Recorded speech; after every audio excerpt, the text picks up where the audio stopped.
Réveille ton bise, tam tam tam. Réveille ton bise. Bienvenue sur Réveille ton bise, le podcast qui t'aide à y voir plus clair quand tu ne sais plus trop où tu vas et que tu as envisagé au moins une fois de fermer ta boîte à 2h32 du mat après une énième insomnie. Moi, c'est Justine Arma, je suis entrepreneur depuis 2018. Mon job, t'aider à traverser les creux, retrouver de la clarté et redonner du sens à ton activité avec plus de kiff et évidemment moins de pression. Parce que oui, persévérer, ça peut aussi rimer avec envie de bosser moins. Alors si aujourd'hui t'as autant d'entrain que le mec de ta meilleure amie traîner à un karaoké un soir de pluie, alors t'es au bon endroit. Prends un café, un carnet et bonne écoute.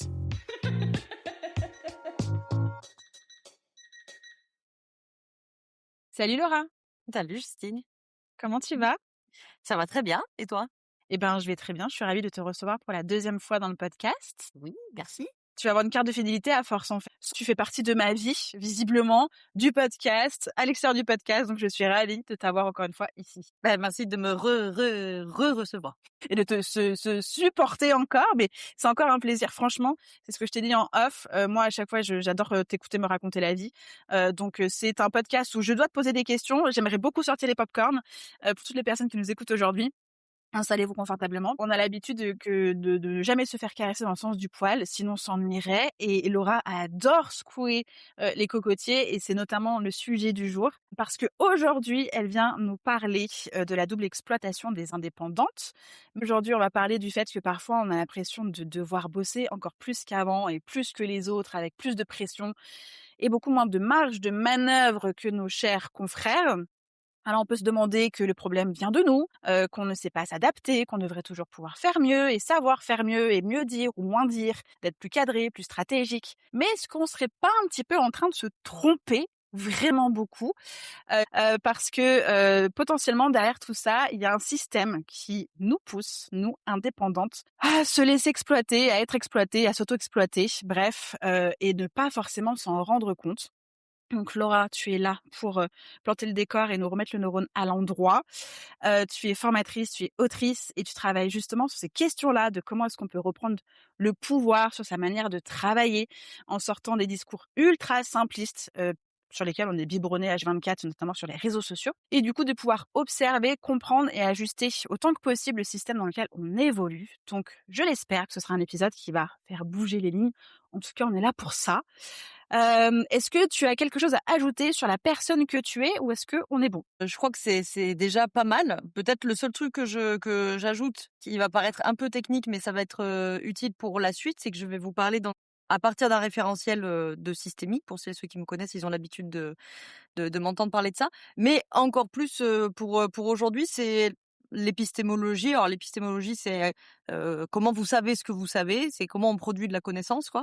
Et donc je vous invite à travailler vos épistémologies à vous, mais ça c'est encore un autre problème. Mais surtout quand vous écoutez des enseignants, des enseignantes, des chroniqueurs, des chroniqueuses, enfin bon bref, des personnes sachantes entre guillemets, ou du moins qui se présentent comme ça, se poser la question à partir d'où elles me parlent, en termes social, effectivement, où sont positionnés les gens socialement, parce que ça parle de leurs conditions matérielles, et à partir de quelle épistémologie on me parle. Donc moi, je vous parlerai avec une épistémologie matérialiste dialectique. Je pense elle va s'éclairer au fur et à mesure de notre échange, mais ça me paraissait important de le repréciser d'entrée. C'est toi qui m'as proposé ce sujet et évidemment, j'ai sauté sur l'occasion. Quand tu dis que les indépendantes sont 2 fois plus exploitées, tu parles de quoi concrètement? Je parle d'une double exploitation, à la fois du patriarcat, donc de l'exploitation sexiste, et du capitalisme qui n'exploite pas que les femmes. Donc le capitalisme, c'est le mode de production dans lequel on évolue, quoi.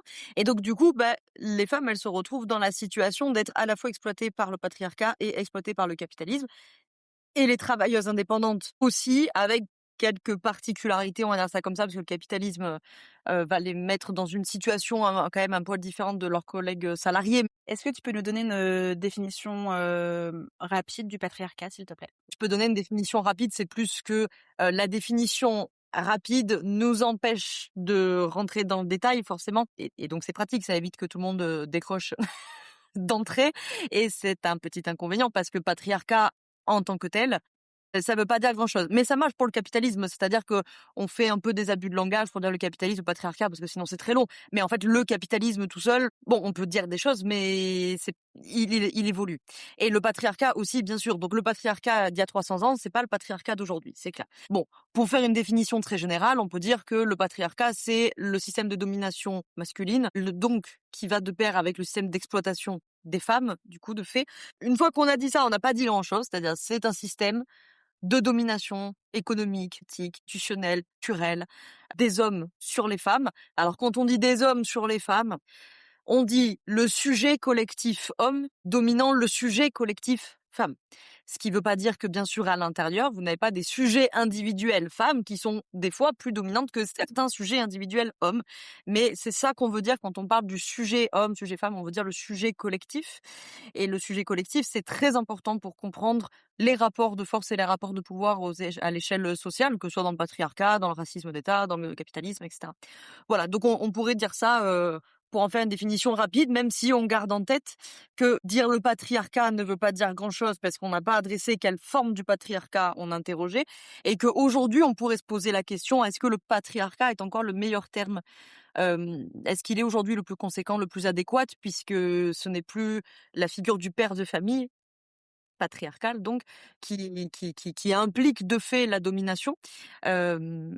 Il y a d'autres propositions qui sont données, capitalisme patriarcal, masculinisme capitaliste, mais bon, voilà les infos, vous irez creuser si vous voulez, mais bon, je pense qu'on a planté le décor, on voit à peu près de quoi on se parle. Bien, merci beaucoup. Justement, à quoi ça ressemble aujourd'hui une situation d'exploitation, mais version indépendante? Du coup, c'est qu'en fait, les indépendantes, elles sont les travailleuses indépendantes, elles sont dans la situation de l'exploitation par le patriarcat. Bon, ça, c'est la situation, le sujet collectif femme dans la situation d'exploitation. Je vais pas faire une liste exhaustive parce que c'est difficile et puis c'est très très long, mais toutes celles qui nous écoutent n'ont pas besoin de la liste exhaustive. Le patriarcat va créer de l'exploitation par le fait que vous habillez pas comme vous voulez, vous vous déplacez pas où vous voulez, vous déplacez pas comme vous voulez. Si on parle de ces questions-là, les violences S, bien sûr, au sens large. Je dis S parce que si tu mets sur YouTube ou quoi, tu vas te faire cancel la vidéo. La question de j'y reviendrai après. L'exploitation du travail domestique est plus un assujettissement, mais on va pas chipoter, mais qui est bien sûr un des lieux qui peut-être reste d'ailleurs un des grands bastions de la domination patriarcale pour le coup, puisque c'est un travail à temps plein, hein. Puisque les statistiques, bon les stats c'est pas trop macabre, mais ça permet de décrire un petit peu le réel. On voit que les femmes à peu près en France c'est 34 ou 36 heures, je sais plus, donc à peu près 35 heures de travail domestique par semaine.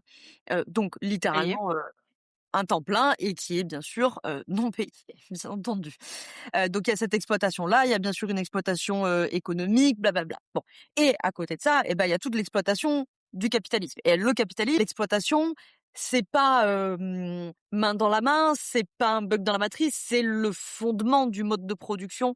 Donc de toute façon, il ne peut pas, n'en déplaise à beaucoup de gauchistes qui veulent me faire du capitalisme vert ou du capitalisme, gentil ou je sais pas quoi, le capitalisme est un système d'exploitation, que vous le vouliez ou pas.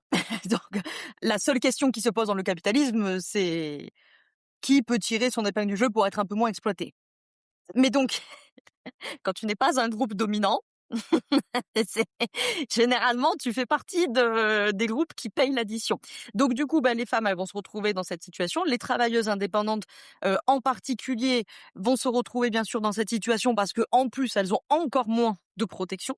Elles ont encore plus la situation de la précarité, encore une fois, dans le sujet collectif, parce qu'il y a bien sûr des femmes indépendantes qui sont beaucoup moins précaires que des femmes salariées ou des femmes sans emploi, comme on dit, qui ne travaillent pas.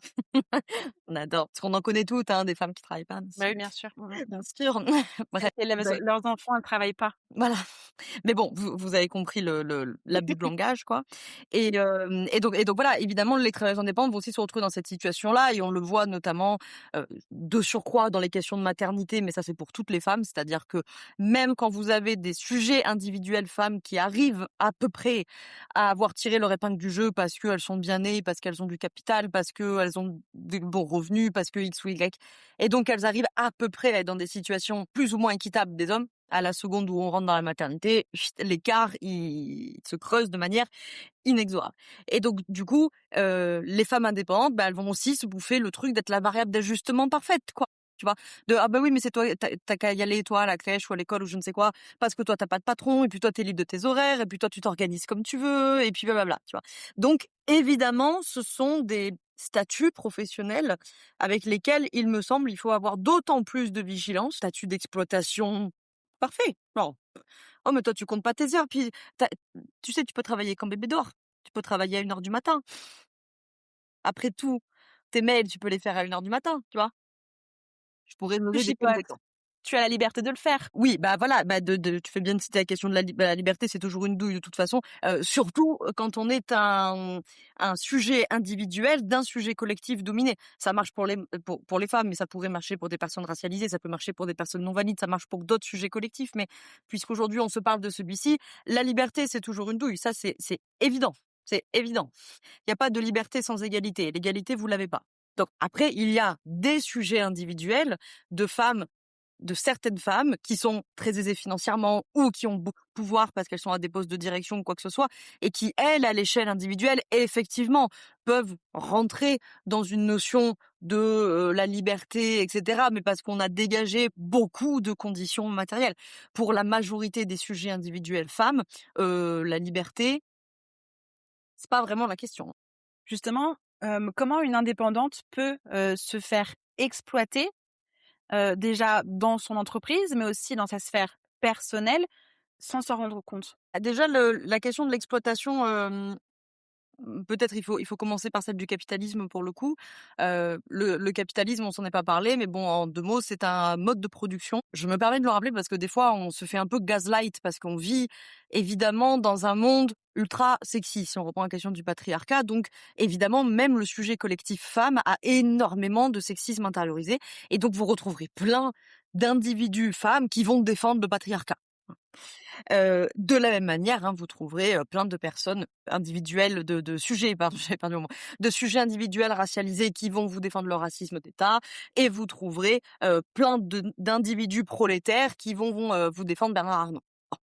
Certes, maintenant, si on revient à la question du sujet collectif, effectivement, on vit dans un monde, ça veut pas dire grand-chose, mais nous, nous, on vit en France métropolitaine. Donc, quand vous vivez dans un monde occidental, capitaliste, des pays comme la France qui sont pas des pays anodins dans le monde. On n'est pas un pays parmi tant d'autres. Vous, si comme je dis moi, vous êtes né en France métropolitaine, vous avez grandi en France métropolitaine, et pas que en France, mais pour parler du pays que je connais, vous avez grandi dans un pays capitaliste, bien sûr, vous avez grandi dans une dite démocratie libérale, vous avez grandi dans un pays qui est un pays du centre de l'impérialisme et qui est un des pays les plus forts de l'impérialisme. Donc, évidemment que nous sommes dans un rapport au monde très différent, dans un pays qui est évidemment profondément raciste. Venez pas commencer à dire dans les commentaires de la chaîne, vous êtes le pays du centre du colonialisme. C'est vous qui avez organisé l'esclavage. Commencez pas à venir nous dire oui, je sais pas quoi. Bon. Et donc, évidemment, on baigne dans tout ça. Dans un pays patriarcal, bien sûr, sexiste.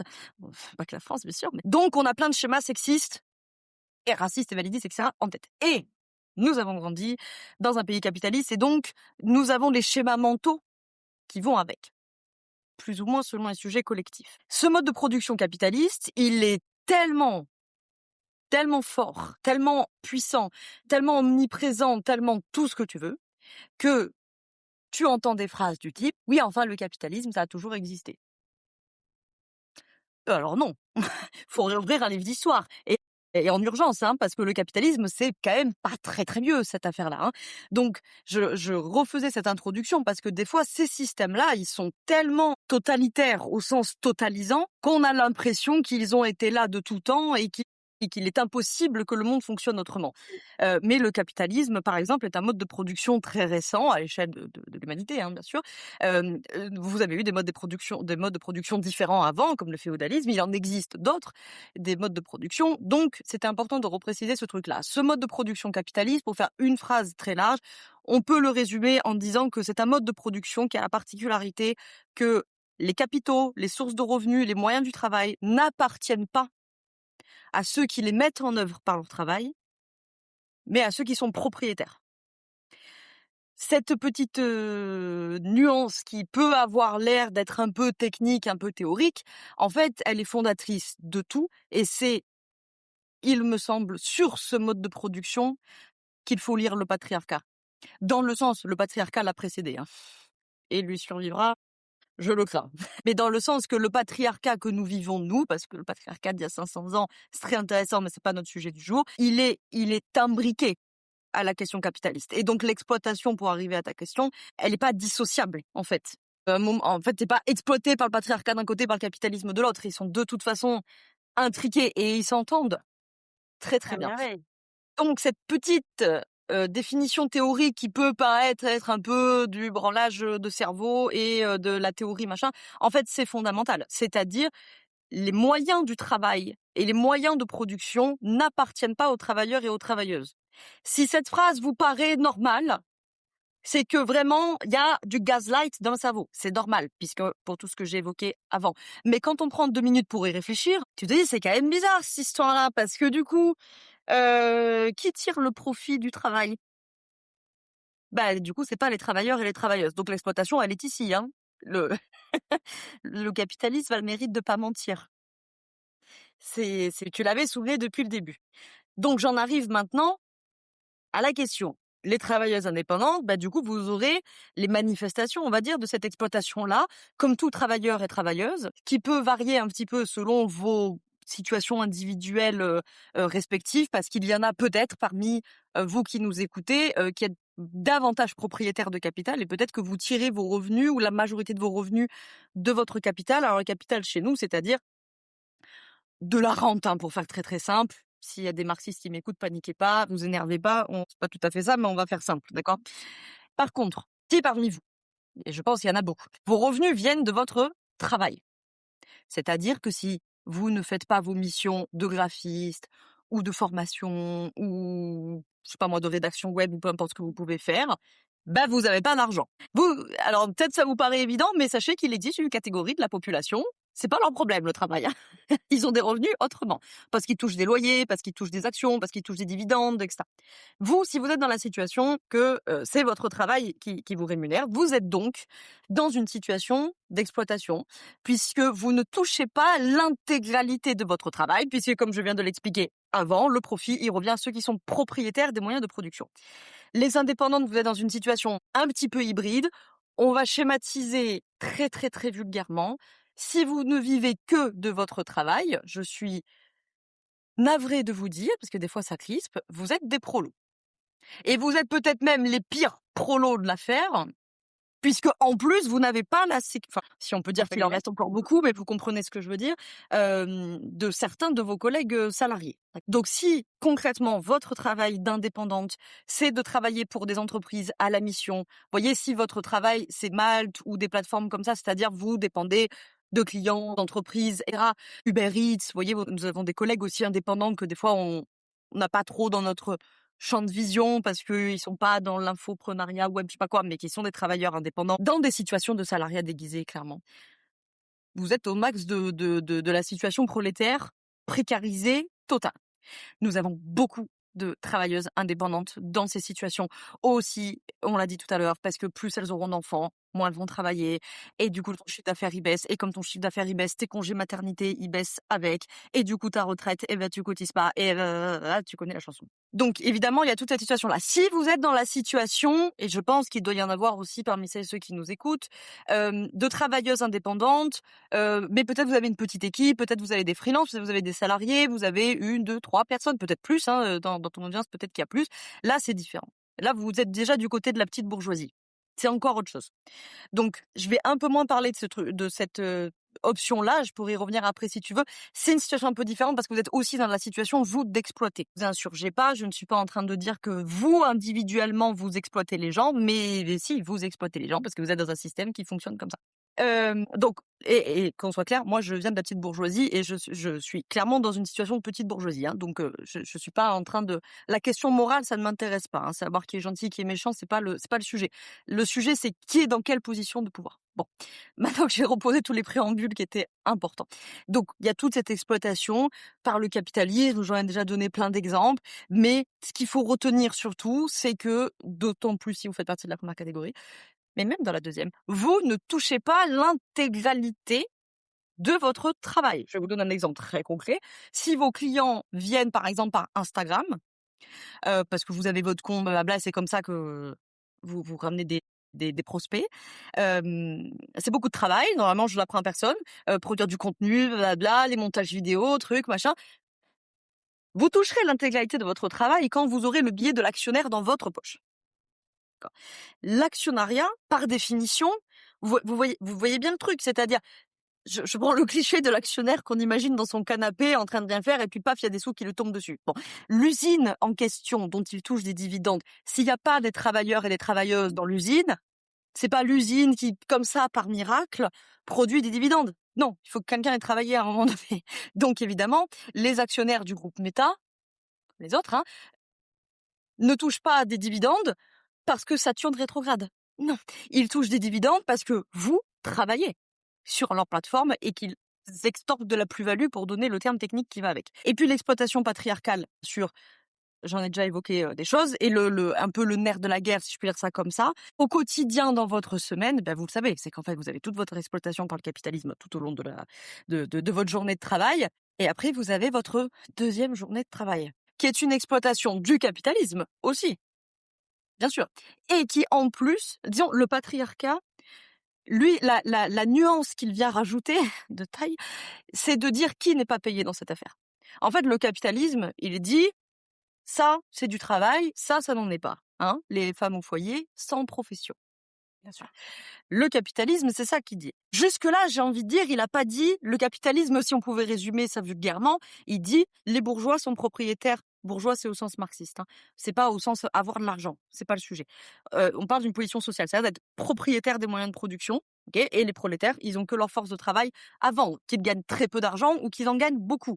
J'insiste là-dessus, c'est très important. Votre revenu, pour un marxiste, ça ne nous intéresse pas.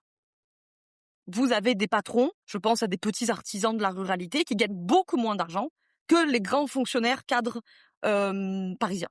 Mais ils n'ont pas le même rapport social, parce que d'un côté, il y a des propriétaires de moyens de production, et de l'autre côté, ils n'ont que leur force de travail à vendre, même si pour autant les revenus peuvent n'avoir strictement rien à voir, voire même avoir des différences colossales. Hein. Donc évidemment, les revenus ont une implication hein, dans le rapport de pouvoir dans la société, bien sûr, mais là, on regardait cette position sociale.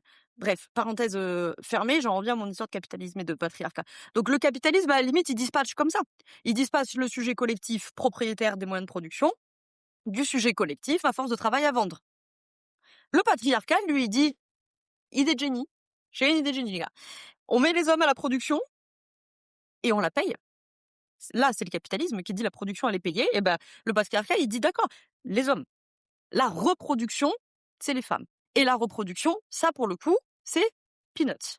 Et donc, dans le travail de reproduction, il y a le travail domestique, faire manger, les lessives, entretenir les maisons, machin. Il y a le travail de reproduction au sens biologique de la chose, c'est-à-dire les enfants, les porter, les accoucher, les élever, les nourrir, les soigner, les laver, blablabla, vous connaissez la chanson. Mais ça s'arrête pas là. C'est que ce travail de reproduction, tu ne reproduis pas la société pour le mode de production, c'est-à-dire tu ne reproduis pas des travailleurs que en pondant des mioches et en faisant à bouffer, ce qui est déjà un travail colossal.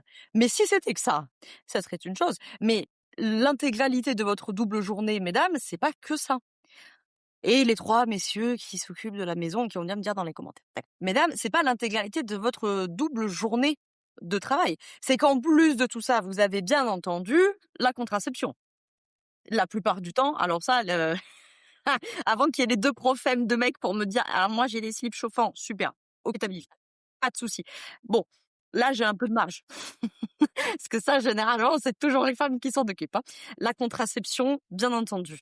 On le voit, par exemple, dans les enjeux de fertilité. C'est toujours les femmes. C'est toujours la faute des femmes, c'est toujours la responsabilité des femmes, c'est toujours sur les femmes que ça tombe.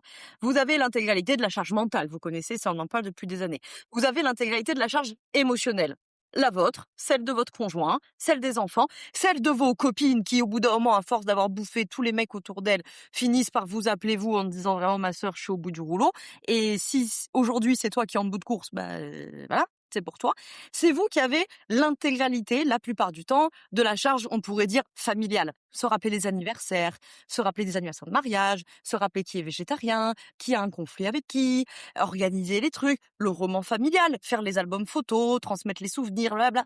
Bref, tout ça, tout le travail de reproduction, qui s'occupe des enfants, qui s'occupe des personnes âgées, qui s'occupe des personnes en fin de vie. Malade. Voilà, des personnes malades, n'en parlons pas, il y a énormément d'aidantes, une large majorité d'aidantes plus que d'aidants. Les personnes en fin de vie, c'est souvent les femmes qui sont là dans ces services-là, et puis même en dehors du personnel hospitalier, même dans le travail du care, de toute façon de la santé, on a Bien sûr. beaucoup de femmes. Dans les familles, c'est souvent les femmes qui accompagnent leurs parents à mourir et leurs beaux-parents, puisque ça aussi c'est elles qui vont s'en occuper la plupart du temps. Dans les questions des animaux, du vivant d'une manière générale, de la nature. Bref, les femmes sont assignées à la reproduction. La reproduction, c'est les enfants, certes, mais c'est aussi le foyer, c'est aussi le quotidien, c'est aussi les familles, c'est la société tout entière, c'est le care, c'est le soin, c'est les relations aussi. Prendre soin des relations, le vivant, l'écologie, les animaux.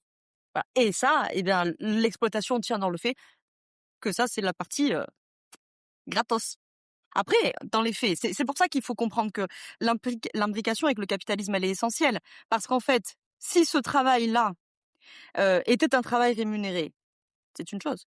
Ou à l'inverse, si tu te débarrasses du système monétaire, la question, elle se pose toujours, mais elle se pose autrement. Par contre, dans la situation où là, nous sommes, c'est bien entendu, vous le savez, c'est que il y a, c'est surtout les femmes, si on regarde le capitalisme, c'est surtout les femmes qui ont le travail précaire.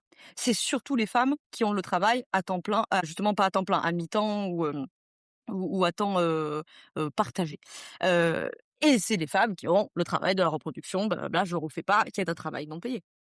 Tu en as un petit peu parlé, mais justement, c'est quoi les signaux faibles que l'on peut normaliser de cette double exploitation? Alors, toute la clique du sexisme intériorisé, patriarcat intériorisé. Alors en tête de liste, non mais c'est mieux que ce soit moi qui le fasse parce que lui il sait pas faire. Non mais je vais le faire moi parce qu'en fait à chaque fois que je le laisse faire un truc, en fait c'est fait n'importe comment et après en fait j'ai le triple travail de repasser derrière et de devoir lui expliquer, mais de devoir lui dire gentiment, mais de manière très claire parce que si c'est pas clair il comprend pas, mais pas trop frontal parce que sinon ça va l'énerver. Là, la charge émotionnelle, encore une fois. Je vais appeler mes copines, je vais faire des vocaux pour savoir comment est-ce que je lui dis, là. Et au pire du pire, je vais aller en thérapie de couple, mais moi, toute seule, avec mon argent. Tu vois, tu connais la chanson parce que tu comprends, lui, il n'a pas le temps, il travaille, mais j'avoue. Toutes ces thématiques voilà, de l'intériorisation par les femmes elles-mêmes de la domination qu'elles vivent. Là, on se focus sur le travail domestique parce que c'est interminable de faire une liste exhaustive, mais bien entendu, ça marche également, tout domaine, par exemple, des violences, ça marche aussi bien sûr sur toutes les violences économiques, hein. Une énorme douille, je vais pas me faire des amis avec ça, je vais encore me faire des problèmes moi. Une énorme douille, c'est le truc de, je vais pas me marier ou me paxer ou bref, une sécurité juridique, si je pourrais dire ça comme ça, parce que moi je veux être libre. Chacun son truc. Ouais, ouais, ma sœur, si tu gagnes pas 10 fois ce qu'il gagne, permets-moi de te dire, et pas 10 fois ce qu'il gagne ton salaire, du capital. Alors, et si tu es dans un couple hétéro, parce que évidemment le rapport de pouvoir ici, il est fracassant. Donc là, dans cette situation-là, tu vois, ça typiquement, pour moi, c'est une énorme douille. Le truc de non, non, mais mesdames, faut que vous soyez libres, blablabla. Non, mais évidemment, je vais pas dire aux femmes de pas être libres, c'est pas après, vous ne l'êtes pas.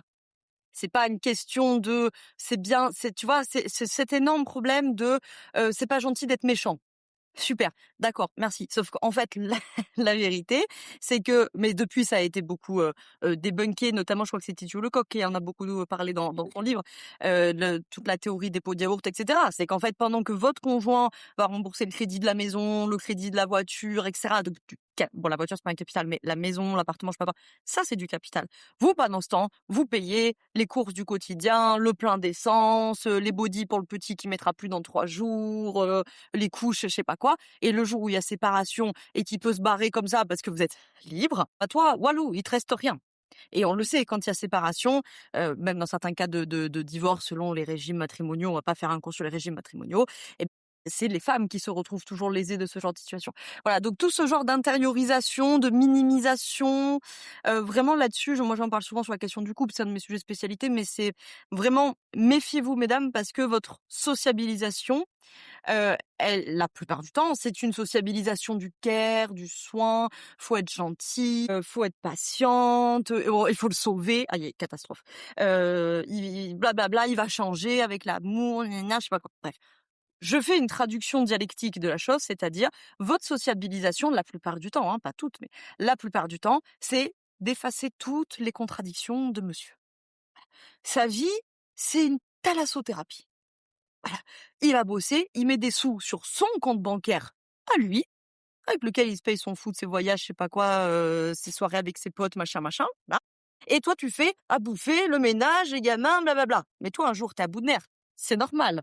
Et souvent, ça arrive tardivement. Des fois, j'ai des situations où je me dis, elles sont patientes quand même. Parce que, frère, t'as de la chance que ça ait tenu si longtemps. Parce que la plupart du temps, elles attendent soit d'avoir de l'argent, bien entendu, et ou que les enfants soient suffisamment grands, ce qui est souvent un peu lié avec j'ai pu jouer un petit peu les caisses pour pouvoir foutre le camp. Mais du coup, si la contradiction, elle est posée trop tard, mais lui, quel intérêt a-t-il à changer la situation? Ça fait des mois, des années que tout se passe sans lui. Donc évidemment, lui, il aura toujours intérêt à la situation de conservation au mieux, c'est-à-dire de conserver la situation telle qu'elle est, voire à la situation de la réaction, c'est-à-dire d'essayer de revenir dans la situation d'avant.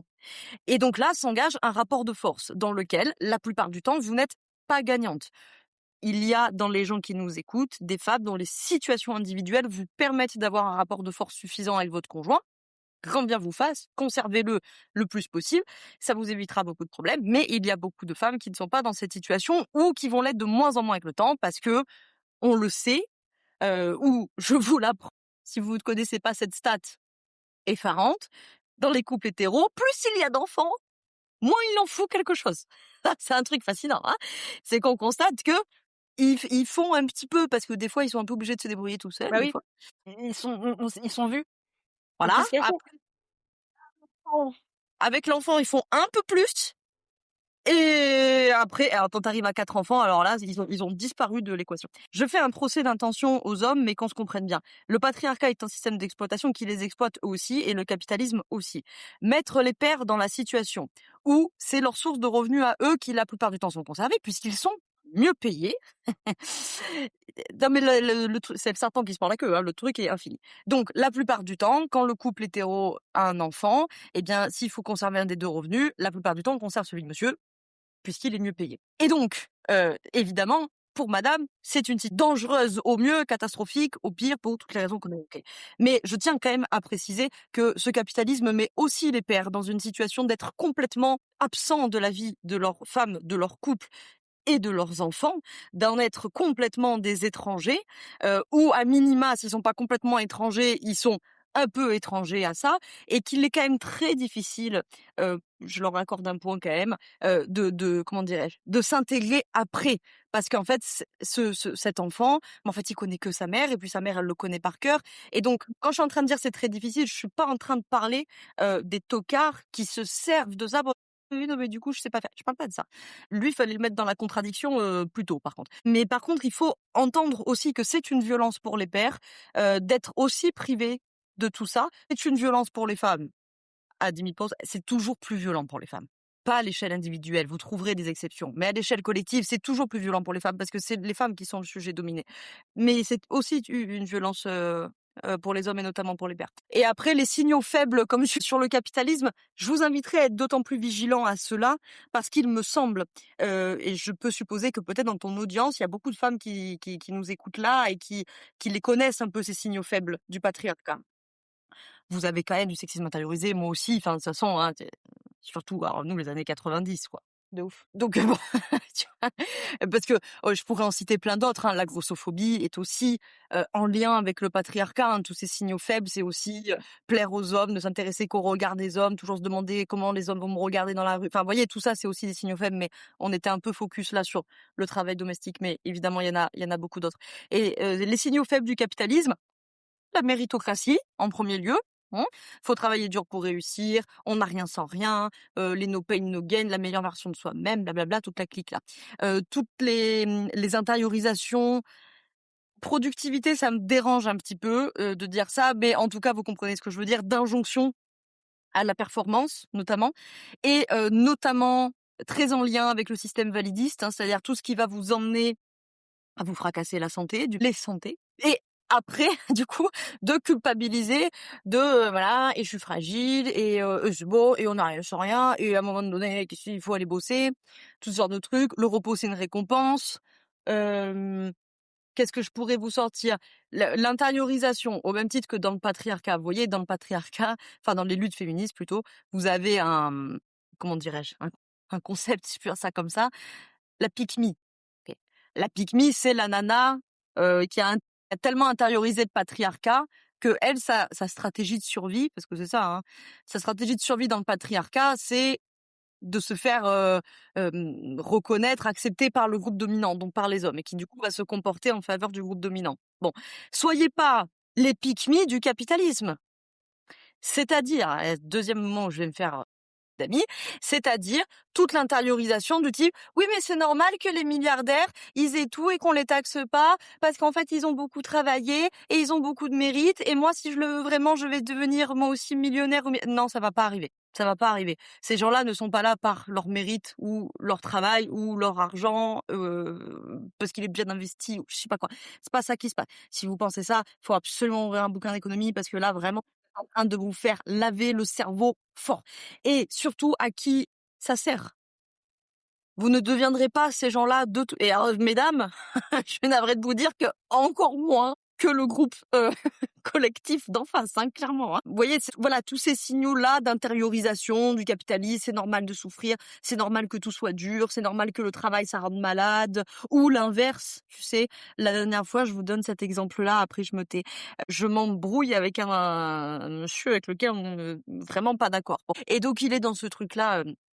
les pique-me du capital, tu vois. Oui, mais c'est bon, à un moment donné, Bernard Arnault, toute la clique, faut les laisser tranquilles, les pauvres, oui, c'est vrai que vraiment... Oui, les pauvres. Oui, oui, oui. ouais, mais vie épouvantable, épouvantable. Bon, bref. Et au bout d'un moment, tu vois, ouais, mais vous aussi, les gauchistes. Alors, deux choses. La première, ouais, les gauchistes, vous, votre travail, c'est de fabriquer des pauvres pour avoir des électeurs. Sympa, théorie du complot, je la connaissais pas, me l'avait pas faite encore, je dis franchement, c'est Sartek, elle est pas mal, tu vois. Et le deuxième truc, c'est que du coup, ils s'emballent un petit peu. Oui, au bout d'un moment, le travail, c'est la santé. Le travail, c'est la santé.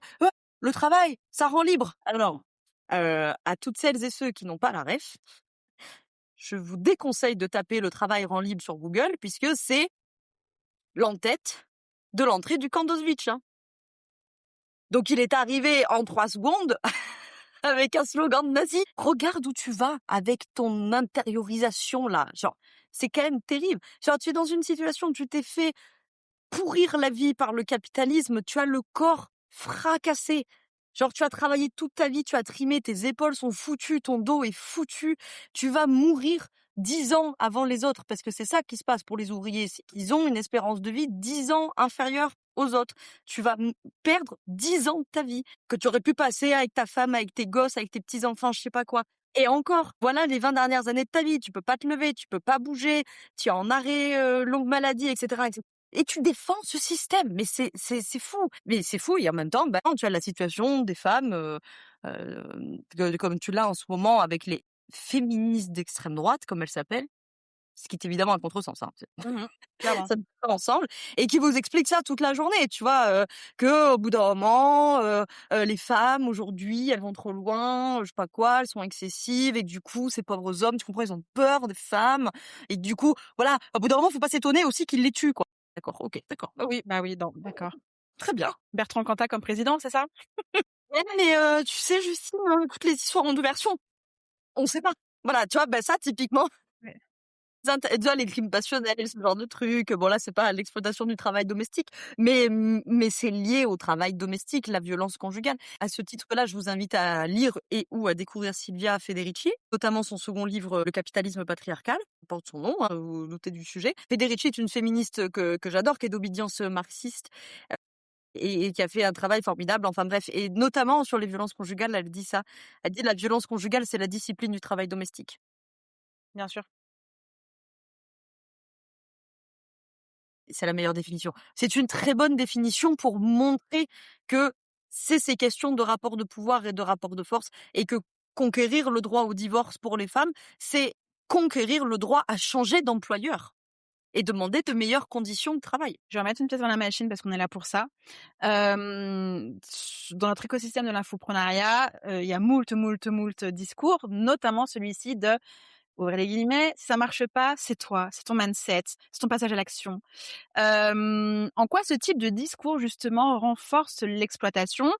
Sortez les pop-corn, Laura est lancée. Ça renforce l'exploitation parce que toutes les tentatives, souvent réussies, souvent victorieuses, d'individualisation des problématiques, de psychologisation des problématiques, de psychiatrisation des problématiques, souvent, ça pue la douille. Je vais préciser un truc après, mais là, pour qu'on se comprenne bien, eh bien, évidemment, là, le truc de tout vient de toi, c'est ton mindset, machin, c'est ah non, il n'y a aucun sujet social, il n'y a aucun sujet systémique, c'est toi, ton individu. Oui. Donc, l'individualisation des problématiques, ça, généralement, ça sent pas bon. Ça sent pas bon dans le sens que c'est nécessairement une dépolitisation d'un sujet. Là, pour l'entrepreneuriat, vous pouvez le retrouver pour tout. Dans la question du coup, par exemple, vous avez le truc de il faut que tu attires à toi la bonne personne. Si tu attires la mauvaise personne, c'est parce que toi, à l'intérieur, tu t'aimes pas assez, je sais pas quoi. Voilà, vous savez ça. Je pourrais donner plein d'autres exemples. Psychologisation des problématiques. Donc, le fait qu'on vienne psychologiser, genre, ouais, non, mais tu vois, t'es une meuf hétéro, tu te retrouves qu'avec des mecs qui foutent rien à la maison, c'est parce que t'es trop contrôlante. Alors, peut-être que tu es trop contrôlante, effectivement. Après, on va quand même regarder ça de manière globale et systémique et on va quand même constater qu'ils en foutent pas une à la maison. Voilà. Et c'est pas toi en particulier qui attire, qui attracte, je sais pas quoi, avec ton taux vibratoire, machin, des mecs qui en foutent pas une à la maison. Ce qui, pour autant, n'enlève pas le fait que peut-être tu as un problème de contrôler, que peut-être ton taux vibratoire, il est pourri. Je ne sais pas.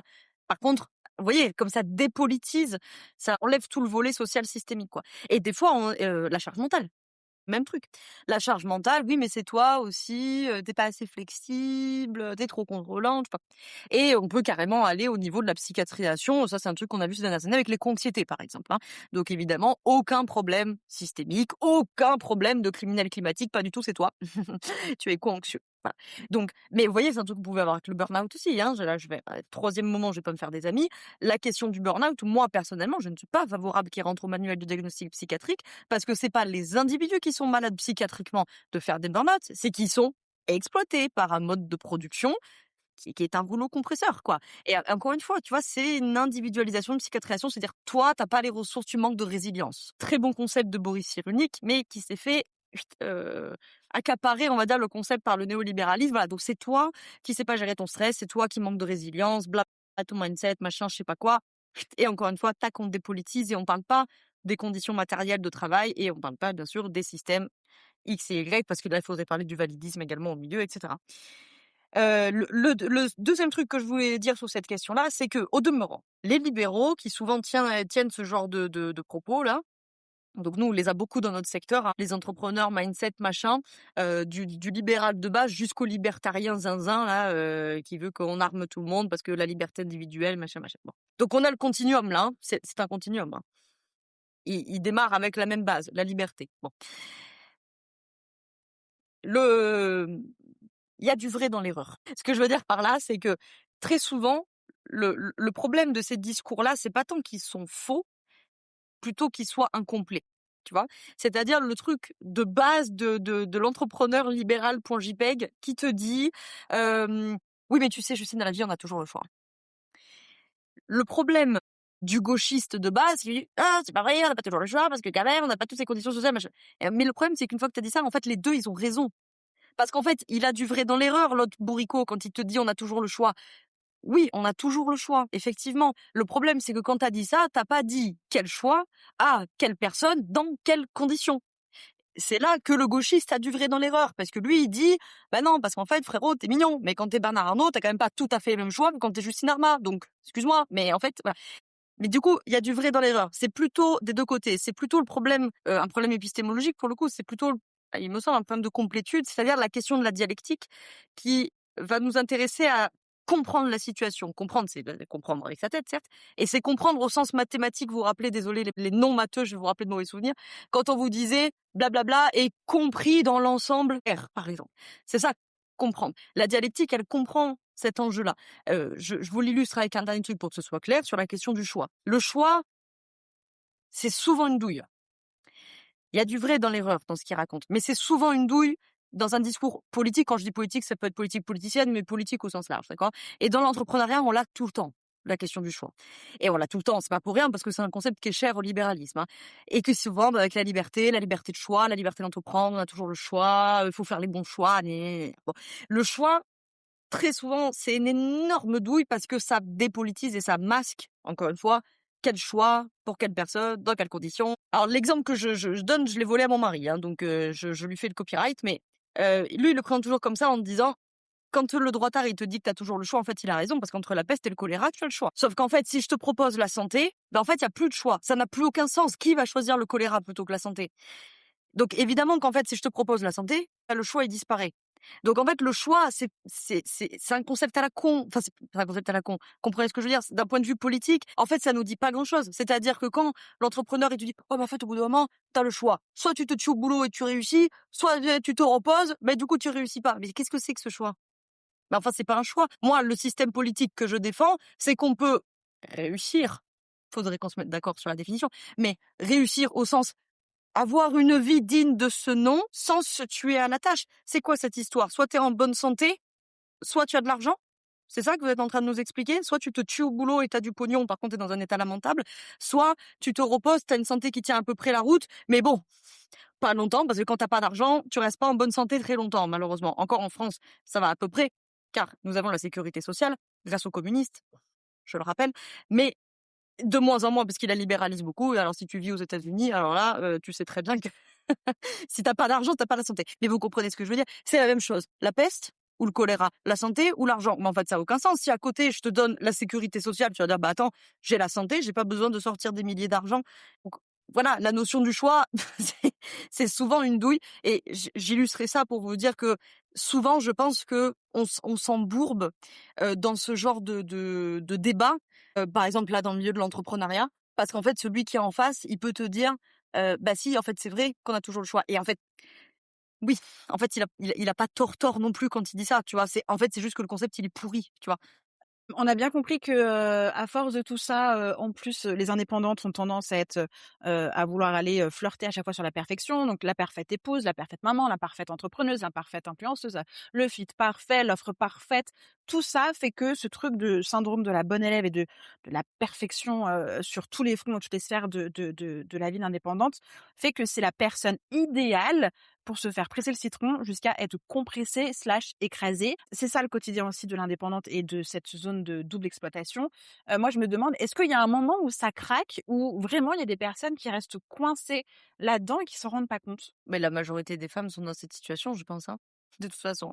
C'est-à-dire, soit elles s'en rendent pas compte, c'est-à-dire, c'est ce que nous, on appellerait la fausse conscience, et qui peut concerner tous les indépendants d'ailleurs, hein. Les indépendants dans la situation de la fausse conscience, bah, tu viens de les décrire il y a 3 minutes avec ta question précédente.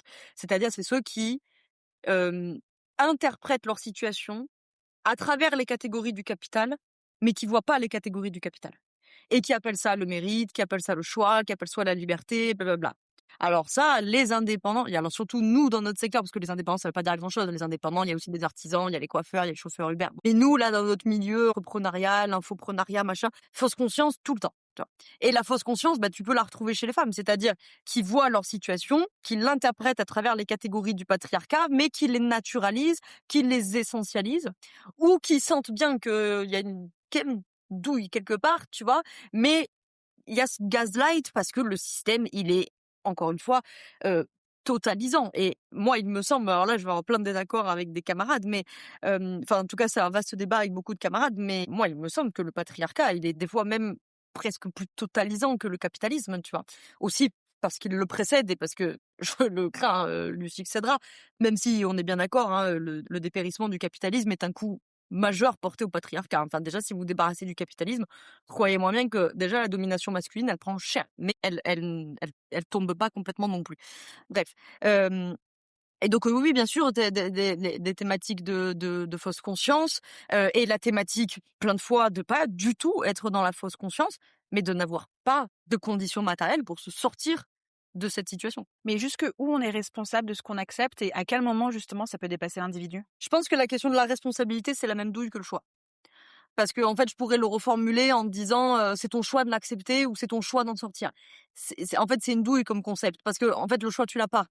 C'est pas ça la bonne question à se poser, tu vois? Parce qu'en fait, si on se la pose comme ça, c'est-à-dire, mais tu sais, des fois, on l'entend, hein, ce truc de: «Oui, mais après tout, elle a choisi de rester avec lui ou elle a choisi d'être dans cette situation». Mais oui, il y a du vrai dans l'erreur.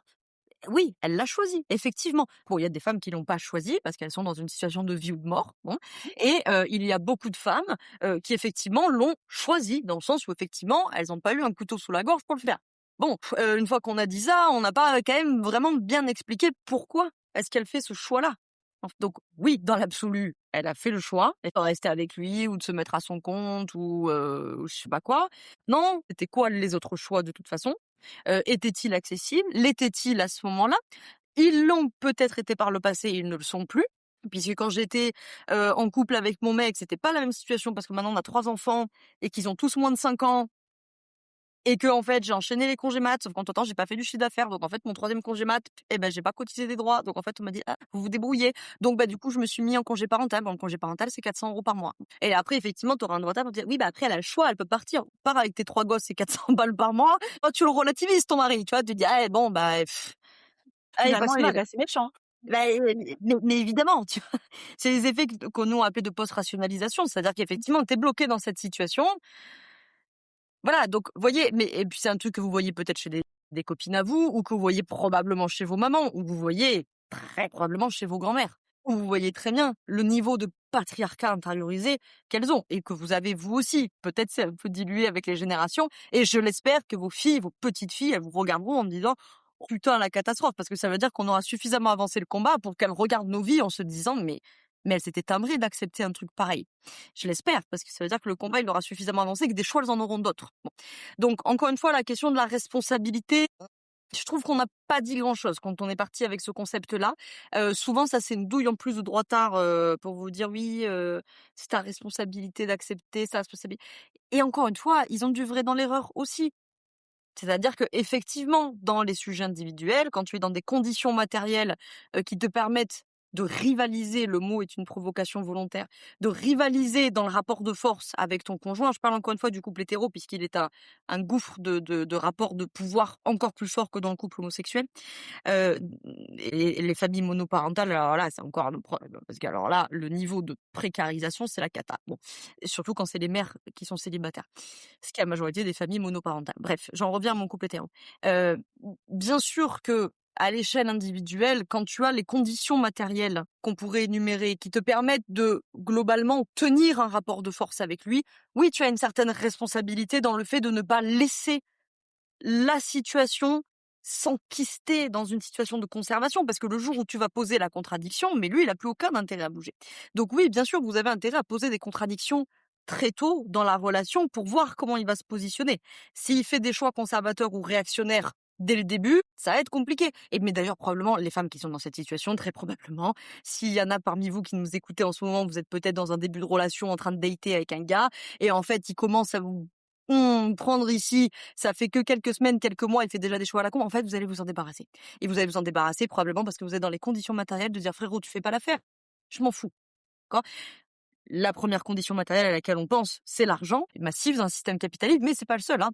C'est aussi d'être valide, d'être belle, au sens des standards de beauté, peut-être d'avoir un L'âge aussi. logement, voilà, L'âge. l'âge, bien sûr, Il y en a qui s'approchent de l'après 35 et qui ont une horloge biologique et toute la pression de la société de «tu pas encore reproduit» et qui trouvent un tocard et qui sont prêtes à prendre le premier tocard pour pouvoir reproduire et enfin, tu vois, des fois, tu peux rester dans des bien sûr. situations juste parce qu'en fait, tu pas le choix que d'avoir ça. Et c'est là que, le droitard a le vrai dans l'erreur quand il dit: «Tu as toujours le choix». Oui, tu avais aussi le choix de renoncer à la maternité et de pas t'empêtrer du tocard. Effectivement, c'est pour ça que c'est un concept qui est pas très intéressant. Puis en plus, l'âge, tu vois, tu pourrais le dire aussi dans l'autre sens parce que ce que tu dis est vrai et ça marche aussi pour une gamine de 20 ans qui peut-être a pas encore beaucoup d'estime d'elle-même, qui a pas trop d'expérience, qui du coup se fait un peu plus facilement gaslight.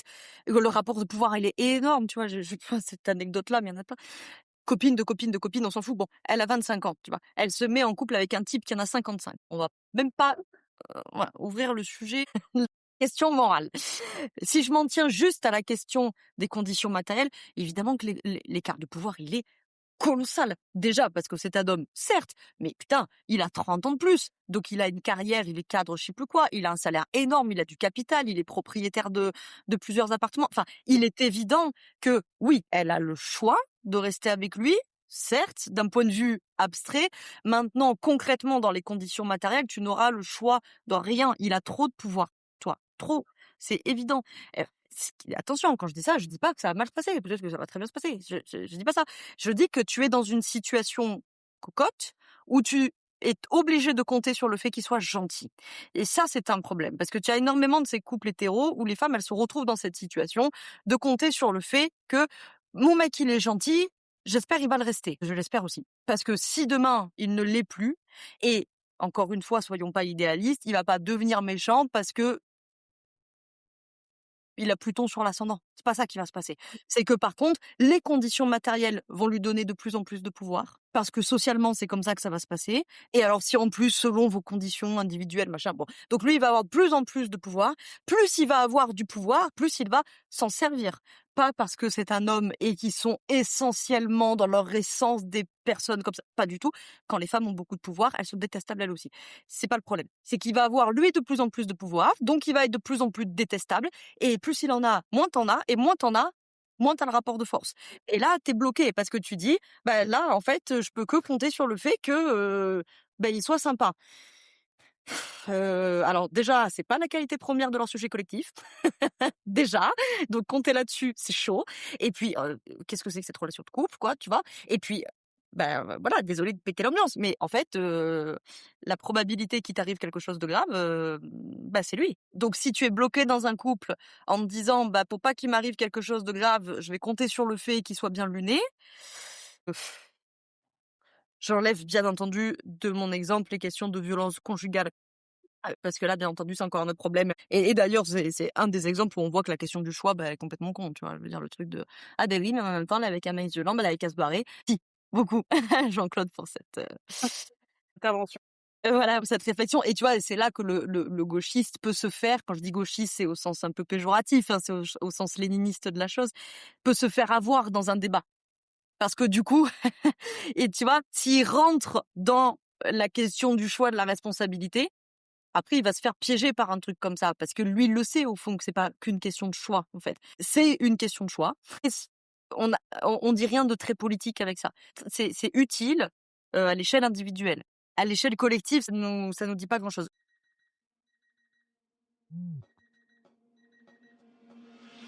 Merci d'avoir écouté l'épisode jusqu'à la fin.